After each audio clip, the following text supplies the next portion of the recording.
Welcome to another edition of the Post-Game Wrap. I'm Jarret Johnson, and man, am I happy to tell Red Raider fans out there, Texas Tech got the dub. Not only did they get the W, but they beat a Big 12 opponent, a quality Big 12 opponent, West Virginia, who came into Lubbock with a 3-1 overall record, a 2-1 record in the Big 12. And the Red Raiders either led or were tied for most of the game en route to a 34-27 victory. And it was tied late in the fourth quarter. Red Raiders came up with a big score on defense. Jacob Morgenstern, a transfer from Duke, stripped the ball. And then Zach McPherson, a grad transfer from Penn State, had the scoop and score from like 56 yards out. So that was ended up being the game winner. But there was so much that happened between that score with, I believe, let me see here exactly what it was. That score was with 8 minutes and 44 seconds left. So, you know, Texas Tech already showed what an eternity that is with the, the loss to Texas after being up by 15 points with just over 3 minutes left. So, yeah, there were some anxious moments. The defense had to make a couple of plays still in that game. They ended up getting a stop after that. They get the ball back on offense. And at this point, Texas Tech's offense they're depleted. Jarret Thompson went down with an injury. Xavier White went down with an injury.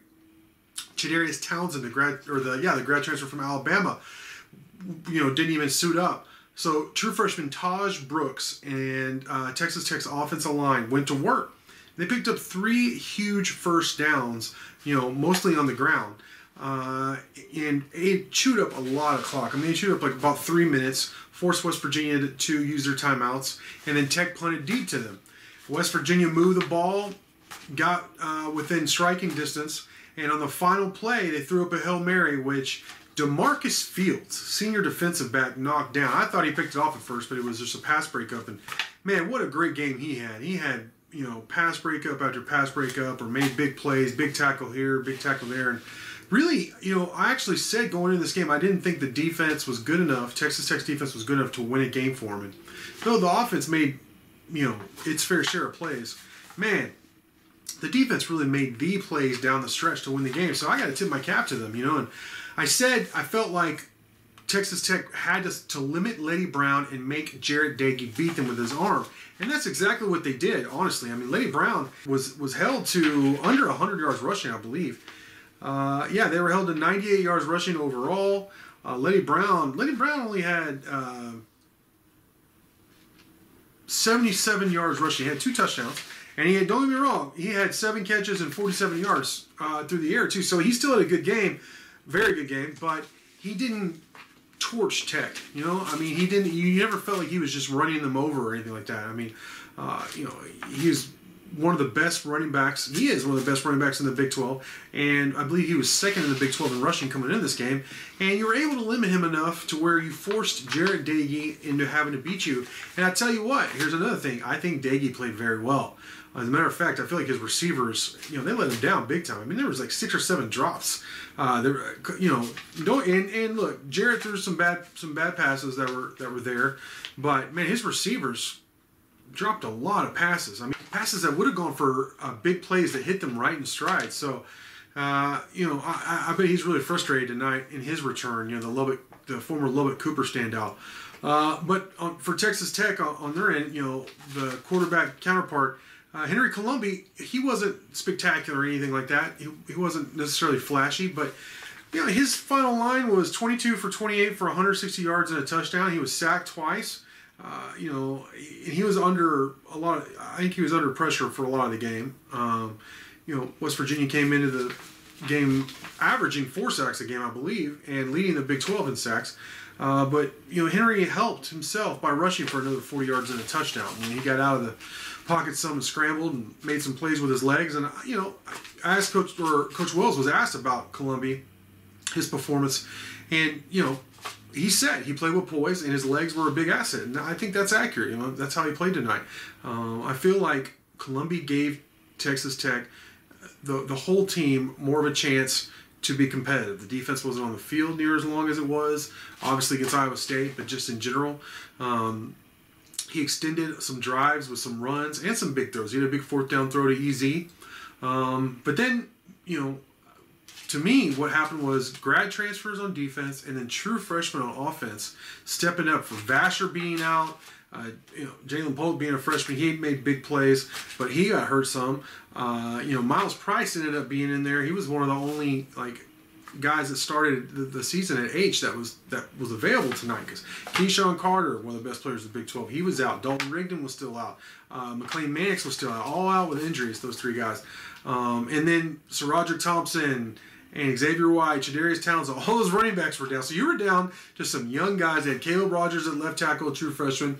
They had John Holcomb, a true freshman, at tight end going. They had Philip Bleedy on the other side of the ball playing defensive end as a true freshman in some big-time moments. I could just go down the list. Like I said, Taj Brooks, Loic Fwanji made a big play. And Miles Price had a monster game. He had a fumble that actually was called back, but overall, he played really well there at H. Made some big plays for Texas Tech. So I even asked Coach Wells about that. And he mentioned, look, at one point there were 6 true freshmen, he believes, playing on offense at the same time. That's crazy in crunch time, with the game in doubt against West Virginia. But that's the situation they were in. And, I said I felt like they played at a high level, and he agreed. He said big time at a high level. And he said, you got to look at a recruiting class years down the road. But, look, that gives you some hope for the future, which I think was what we're looking for, right? There's been so many losses, close losses, big losses, whatever you want to call it. It's been a really tough decade for Texas Tech fans. I've documented a lot of that decade. To get a win like this against a quality opponent at home, there hadn't been a lot of home victories, at the Jones. To see the excitement by the players at the end when they knocked the ball down, this was a big win. And then to have your true freshman step up and show some hope for the future, coupled with some big, of course, Coach Wells didn't talk about this, but he can't, but coupled with some wins on the recruiting trail was huge. And oh, by the way, guess who I bumped into? And there's a bump rule. I'm not a coach, but there's a bump rule in recruiting world. And I literally accidentally, while going from my radio show, I was running late from my radio show because we had technical difficulties, and I was scrambling to try and get up to to the press box before kickoff, and there was Baron Morton at the box office right by the media entrance, and I ran into him, and I just want to tell you, I saw him play in person. I reported about him a lot on Inside the Red Raiders, but I'm 6'4", and he was level with me. He's listed at 6'2". No, he's more like 6'4". And he mentioned Jack Tucker, another offensive line commit, and a mystery commit, which if you're on Inside the Red Raiders, I swear I'm not trying to tease this on here. I'm just saying there's a guy who they're trying to flip on defense who was at the game, and Barron was talking about them, that they were zeroing in on him. So you throw in the Jacoby Jackson, that's 6'6", 320-pound offensive line with over 40 offers. They committed to Texas Tech recently, and then Cameron Valdez, one of the top running backs in the state, your top running back target for the 2021 recruiting class. Throw all that together with this W. Look, there's some hope for this program, finally. I'm not saying this is the end-all, be-all. I'm just saying celebrate, enjoy it. Red Raider fans, you deserve it. You need it. And I hope y'all get to enjoy it tonight and this weekend.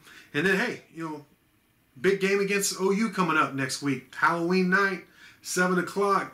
Should be freaky. Should be a really freaky night in Lubbock for Halloween. Maybe some strange things will happen. Who knows? Could be a really good matchup, Texas Tech and Oklahoma on Halloween night. So with that, I want to thank you for watching, and until next time.